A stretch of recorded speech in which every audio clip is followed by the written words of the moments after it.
Good evening, channel family. This is Dawn with Watchwoman on the Wall.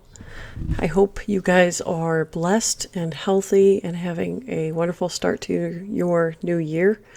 And if not, I pray the Lord is giving you the grace to take each day one day at a time. I just want to get on here and share a few things with you this evening. I want to make clear that when I do videos about the dreams or the words that the Lord shares with me, that I'm not looking to be, what's the word I'm looking for? I'm not trying to splash headlines that cause a stir or create attention, like lots of attention. I'm not trying to be, I'm not finding the words.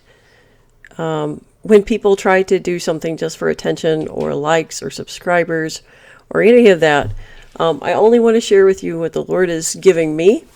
And if He's not giving it to me, I don't share it. And if He's telling me to hold off on something sensational, that's the word I was looking for, sensational. I'm trying not to be a channel about sensationalism, but rather the truth. So like I said, the timing that He gives me to release videos, I try to adhere by. And when He says wait, I wait. And when He says nope, this isn't for this crowd, I do that as well. Because, excuse me, I'm still getting over the whole phlegm thing. But I don't want this to be a channel that just focuses on the next word from the Lord. I want us to look at the word we have in front of us of the Lord. His word is full of promises. And when He gives us words of encouragement or dreams or visions, they're only to reflect His word. They only should line up with His word. And all they are doing is encouraging our faith in His word in another way. His word is enough. But He chooses sometimes to bless us, kind of like giving us breadcrumbs along the path. And for those of you who see that I've got a tree behind me, I'll probably hear about that too. But that's actually my, I wasn't ready to part with light here because it's so dark here where I live in the north of Ohio. And so that's my, I changed out the lights, and that's actually my Valentine's tree in the sense that it's a love tree. It has the 1 Corinthians 13 love chapter broken down on all of those hearts. So if you're wondering what that is all about, that's what that is. And I just need some light in my life as far as it's just so dark here in the winter time. So I'm not ready to part with some lights. I like to have lights out all throughout the year. But anyway, well, getting back to what I wanted to talk to you about tonight, I had a dream 2 nights ago. That'd be Friday the 6th, going into Saturday. And not every dream is a dream about the rapture. Not every dream is... Some dreams are encouragement dreams, and some dreams are for as a warning. And they're for different people. Well, this dream was a warning dream, I believe. And I believe it's specifically a warning dream for my country, for America, and for the times that we live in. But specifically, I believe it was concerning judgment coming to our country. Again, I'm going to try to veer away from being sensational, but I want to share with you what the Lord showed me, and you can take it to the Lord in prayer. And I will share with you the interpretation as it was given to me as I was waking up, which with my dreams, that happens a lot. I will have a dream, and then as I'm kind of coming out of the dream, I slowly wake up, and the Lord He gives me the interpretation. So I had a dream that I was outside a building, and I was in the back of it. This was a building I was staying at. And in front of me and my sister, who were talking, was a chain link fence around a basketball court, and no one was in the basketball court. To my right was a high-rise building that looked kind of like one of the towers, what you would see in New York City. And to my left was a shoreline, also something you would see like over in Manhattan. You would see the water line. So I knew this seemed to be like New York City. Well, I was talking with her, and I looked to my right at the tower, or the high rise, and it's on fire, but it's on fire at the foundations. and it's burning. And I'm talking to her as if nothing is wrong, not really paying much attention to it. And it suddenly clicks with me that I remembered 9/11, and I look at my sister and I said, this building's going to collapse, run, something to that effect. And we took off towards the water line. And sure enough, this tower, this high-rise came tumbling down. And when it came down, I could see the dust rising. And then I realized, when the dust cleared, that the building I had been standing behind was completely gone. For the most part, it was just leveled.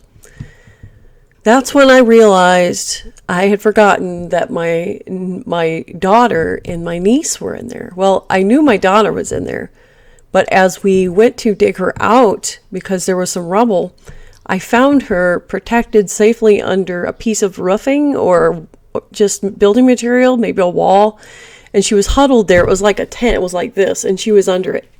And she was huddled, but she was safe. And I had been crying, and I was just so relieved to see her. But then I saw behind her another one of those like TP-like structures, how it had just collapsed just perfect. And there was my niece. And this is a niece I don't see very often. So conversely, sometimes when you don't see somebody very often, you don't dream about them. And so I was surprised to see her, actually. Even in the dream, I was surprised to see her. But that's where my dream ended. But as I woke up, I heard both of their names repeated over and over again, because there's importance to their names, which I'm going to get to. And so now the building that I was in front of, as I was waking up and he was showing me the interpretation of this dream, the building represented our way of life now. And it was intact at the moment, but we were standing outside, and that court, that tennis court or the basketball court, was empty.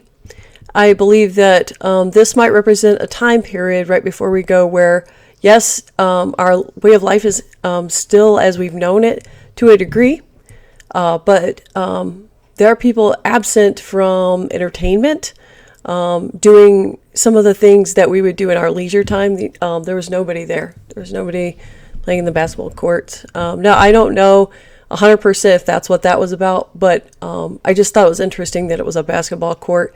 I believe, though, that for the most part, things will seem relatively normal, and this was part of the cityscape.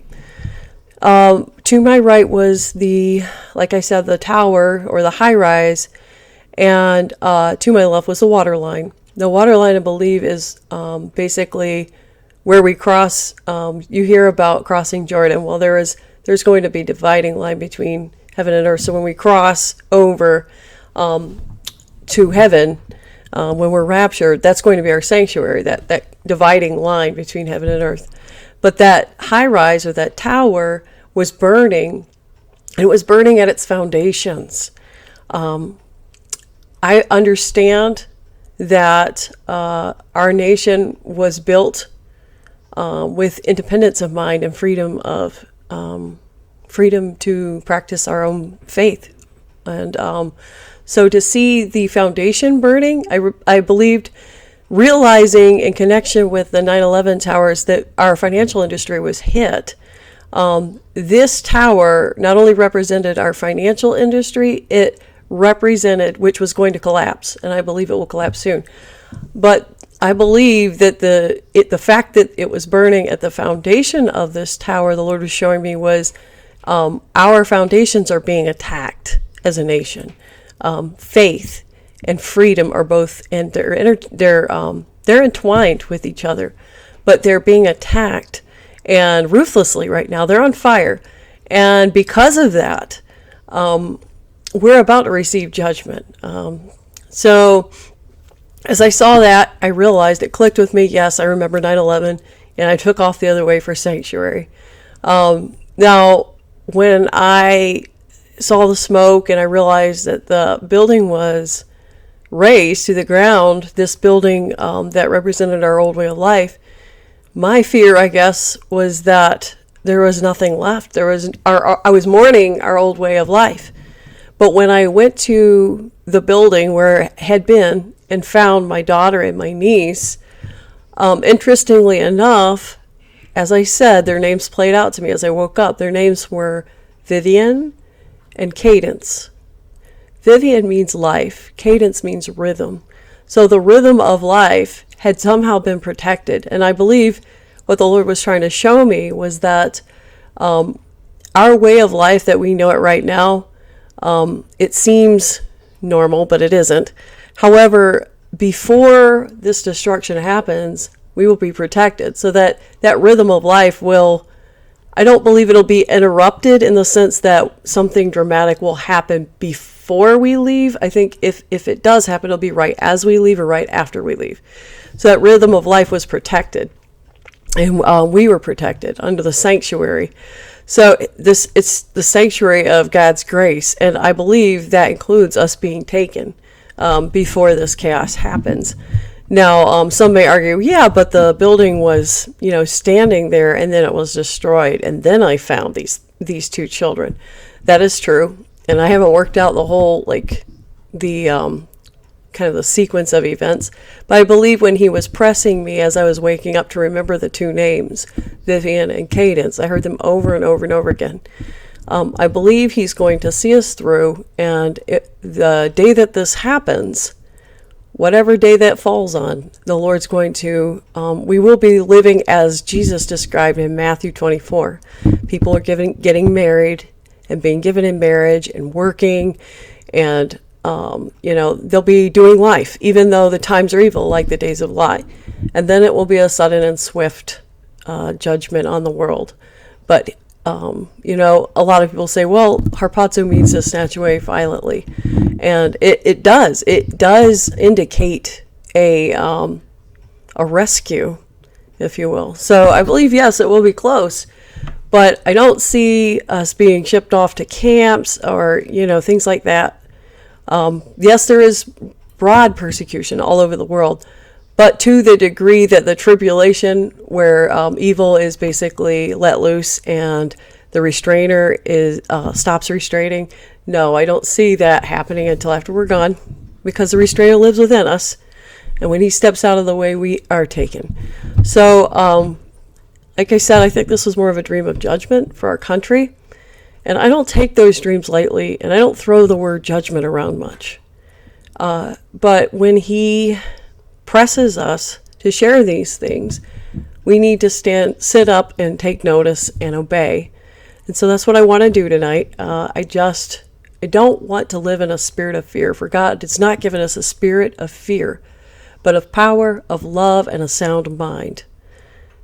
And in Isaiah 26:3, it says, you will keep him in perfect peace whose mind is stayed on you, because he trusts in you. And that's what I want to reiterate tonight, is that our trust is not in storing up enough food. Our trust is not in man. Our trust is not in the next candidate. I see that, I don't really talk politics, but I see that we finally have a Speaker of the House, and so things may progress and move. But that's not going to save us, no matter what someone else promises. In fact, you know what? That's going to be the hallmark of the tribulation period, is that a man is going to step up, seemingly a man. He's going to step up and promise the world things they want at that point because they're desperate. So something is going to happen that's going to cause them to become desperate for that fix, for that solution that this man has. And he's going to have solutions that match or fit in every category of life: financial, religious, political, anything to do with war. He's going to try to find a way for peace. So he's going to cover the gamut. He's going to cover every category and then some. And then people are going to be amazed by what appear to be his signs and wonders, miraculous signs and wonders. So this guy is just going to, spew rainbows. I don't know. But he's going to be attractive to these people. But right now, in this time that we live in, you can tell that people are being primed for that. So don't fall for the lie. Don't fall for there's always someone else and there's always something else that I can look to or do and stock up and prepare. The only thing you can do to prepare right now is to get in your word Yes, you can store a little food. There's nothing wrong with that. But remember that God is our provider. He gives us our daily bread, and He will see us through until the day of completion in every possible way. Yes, we're not to be foolish. We're not to be foolish. I don't want you hearing me say that, it's not important to at least attempt to have some wisdom in preparing. That's not what I'm saying. What I'm saying is check your heart and remember who it is you rely on. Is it yourself? Is it your ingenuity? Is it another person, or is it the Word of God and what He says? And you are putting your, I don't mean to use a gambling term, but you're putting all chips in. Your whole bet is in the middle of the table, and you're saying, I'm all in, Lord. I'm all in. You said you're going to deliver us. You said you're going to see us through till you deliver us. You said to get out there and work in the harvest, and that we should be found in that field when you come back. I'm all in. I'm going to do it. And I'm obeying you, and I'm trusting you, and I'm believing you because your promises are true. So I think that's pretty much all I have to share with you tonight. I love you all. I will try to get into my email this week and start replying to some of your emails. I've gotten a few, and just know that I'm praying for you. I love you all. I trust the Lord is going to move in your lives, and that if you need prayer, let me know, always. All right. Well, you have a wonderful night, and I'll talk to you later. Bye-bye.